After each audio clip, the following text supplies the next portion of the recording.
Bonjour, au cours de ce nouveau screencast, je vais vous présenter comment ajouter à la configuration d'Enterprise Vault une nouvelle source d'archivage, en l'occurrence un serveur Exchange, l'objectif étant d'activer l'archivage de contenu sur les boîtes aux lettres hébergées et gérées sur ce serveur Exchange. Donc pour ajouter un nouveau serveur Exchange comme source d'archivage dans la configuration Enterprise Vault, on l'effectue de deux manières, soit à partir du Getting Started Wizard, soit directement à partir de la console d'administration. Je vais passer par la console d'administration Enterprise Vault.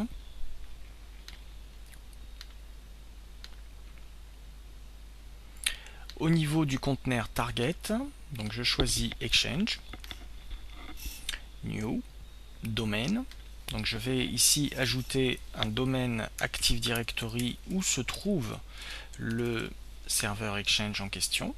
Je pourrais spécifier un catalogue global, mais étant donné que je suis sur un LAN et que je n'ai pas du tout de problème d'accès à des domaines Active Directory extérieurs, je n'ai pas besoin de spécifier un catalogue global. Voilà, mon domaine donc symantec.lab est rajouté. Au niveau Exchange Server maintenant, je vais ajouter le serveur Exchange. Dans mon exemple, le serveur s'appelle evlab w2k3. Je demande pardon, la création automatiquement d'une tâche d'archivage Exchange.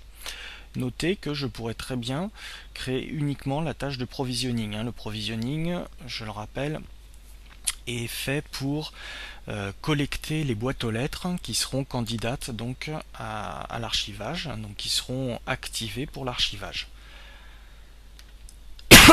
Pardon, décidément. On remarque ici que dès lors que la Exchange Mailbox Task est activée, on ne peut pas désactiver la tâche de provisioning, tout simplement parce qu'elle n'existe pas. Et donc elle sera créée en même temps que la tâche Exchange. Les tâches seront créées sur ce serveur Enterprise Vault.